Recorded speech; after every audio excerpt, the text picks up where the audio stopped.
अरे मुसरत, चौथी की रस्म के लिए तुम्हें कितने पैसे चाहिए होंगे? चौथी की बात तो आप रहने ही दीजिए।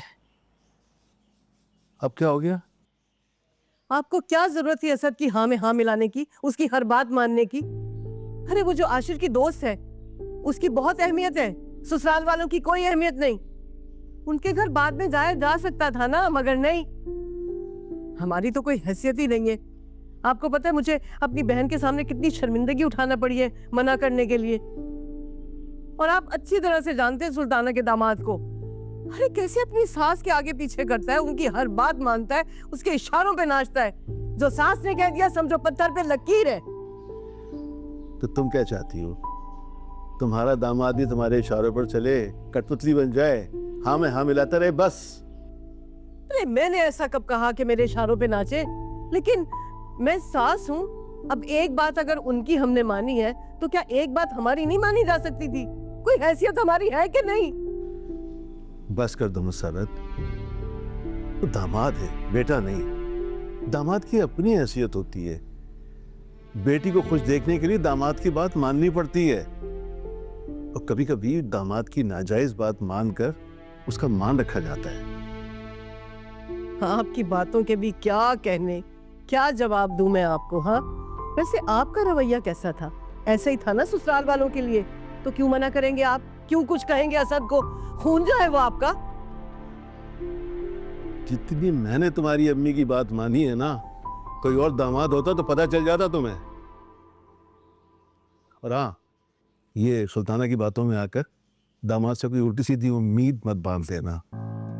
सास और दामाद का रिश्ता बहुत नाजुक होता है।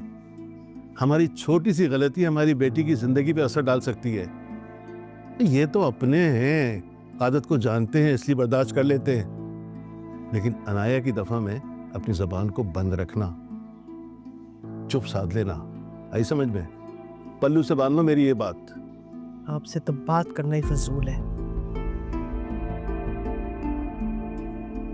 शायद तेरी शादी का ख्याल दिल में आया है, इसीलिए अंकल ने तुझे चाय पे बुलाया है।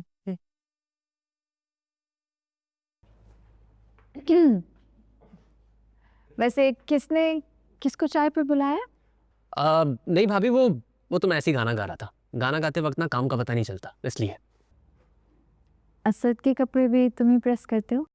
जी भाभी, मैं ही करता हूँ। सब काम डिवाइडेड है। कपड़े मैं धोता हूँ, बर्तन मैं धोता हूँ सुबह के, शाम के चले आशिर भाई धो लेते हैं। धुले हुए कपड़ों को अपनी जगह पर रखना आशिर भाई की जिम्मेदारी है। एक हफ्ता बेडशीट मैं चेंज करता हूँ, एक हफ्ता आशिर भाई करते हैं। काम वाली मासी आती हैं हफ्ते 10 दिन बाद एक बार, ठीक है, वो सफाई कर देती हैं। और असद भाई वो बिजनेस संभालते हैं, इसलिए फिर हम उनसे घर के काम नहीं कराते।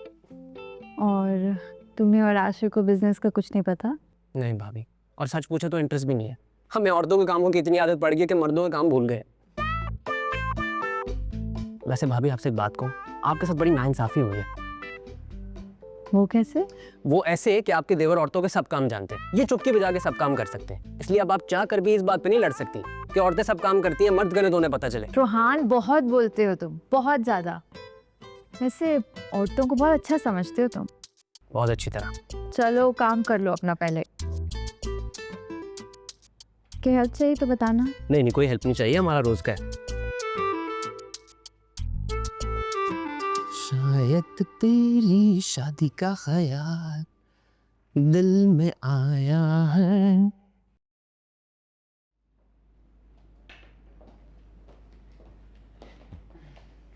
ठीक, क्या बात है भाई? चाय के साथ ना कोई सैंडविचेस, ना कोई स्नैक्स। कोई नाराजगी चल रही है क्या? नहीं, ऐसा कुछ नहीं है। दरअसल वजाहत आज किचन इतना बिजी है कि आपकी पसंद की मैं कोई चीज़ नहीं बनवा सकी। अच्छा, कोई खास मेहमान आ रहे हैं क्या? क्या हो गया वजाहत? सुबह ही तो आपको बताया है मैंने। अरे आपकी बेटी के खास मेहमान आ रहे हैं। ओह हाँ, आई फॉरगॉट। वो सारे अरेंजमेंट्स वगैरह हो गए हैं ना ठीक से? जाहिर है आपकी बेटी के इंस्ट्रक्शन के मुताबिक एज इट इज चीज़ें की है मैंने। भाई बेटी के खास मेहमान है, किसी चीज़ की कमी नहीं होनी चाहिए। आपकी बेटी को नाराज करके आपसे दुश्मनी थोड़ी ले सकती हूँ। बिल्कुल ठीक कहा आपने। अपनी बेटी को डिसअपॉइंट करने की कोई ख्वाहिश नहीं है मेरी। वजहत आपने ना ईशल को बहुत ख़राब कर दिया है अपनी मोहब्बत से। उस लड़की में ना सब्र है ना बर्दाश्त। अल्लाह ना करे कि मेरी बेटी को सब्र और बर्दाश्त करना पड़े। मैंने किसी चीज़ की कमी नहीं रखी और आने वाली ज़िंदगी में होगी भी नहीं। मैंने खुद से वादा किया है कि बेटियों को हमेशा मजबूत होना चाहिए और बेटियों के होने वाले माँ बाप को भी। सो ये उसी सोच से बाहर आ जाए और अपनी बेटी का हौसला बने। सपोर्ट हर, ओके? Yes sir. अच्छा ये बताओ चाय कैसी है? एक्सीलेंट।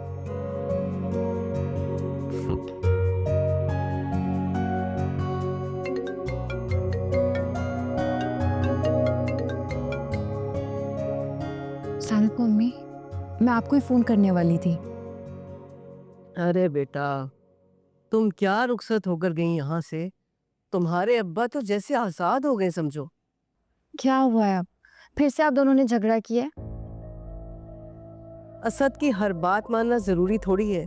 बस इतना कह दिया था मैंने कि तुम्हारे अब्बा शुरू हो गए कि हम बेटी वाले हैं, हमें खामोश रहना चाहिए, दबके रहना चाहिए। अरे बेटी वाले हैं, कोई कमजोर थोड़ी हैं हम।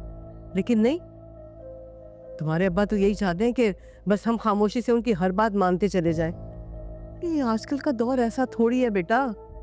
देखो आयशा, मैं तुम्हें ना समझा रही हूँ बेटा, अपनी नाराजगी का इजहार जरूर करना और उसको बताना बेटा कि पहले ससुराल होता है, उसके बाद कोई और। अब मैं आपको क्या बताऊं मम्मी, मैं तो कुछ और ही सोच कर बैठी थी।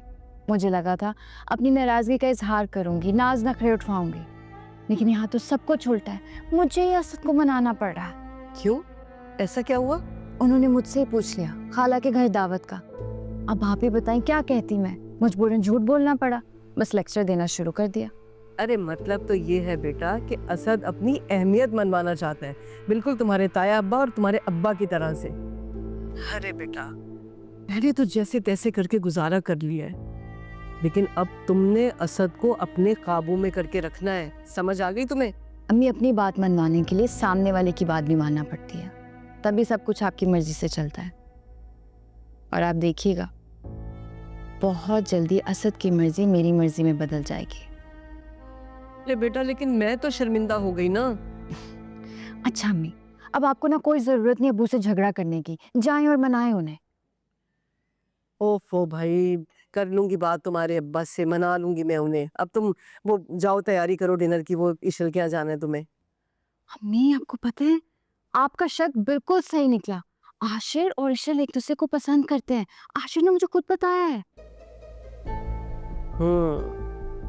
मुझे तो पहले ही अंदाजा था जब आशिर लड़की को मिला रहा था ना भाई साहब से। अरे मैं समझ गई थी। देखो आयशा बेटा, ये खतरे की घंटी है, समझ लो। अगर मर्द के पसंद की लड़की घर में आ गई ना, तो वो पागलों की तरह से दीवाना बन के उसके आगे पीछे घूमता रहेगा। हाँ, अब तुम ऐसा करो कि इस घर में ये जो दोनों बीवी आएंगी ना भाइयों की, वो तुम्हारी पसंद की आनी चाहिए, तभी तुम्हारा होल्ड होगा, तुम राज करोगी। अब भाई बेटा, मैंने तुम्हें समझा दिया, कैसे करोगी, किस तरह से करोगी, तुम सोच लो अच्छी तरह से।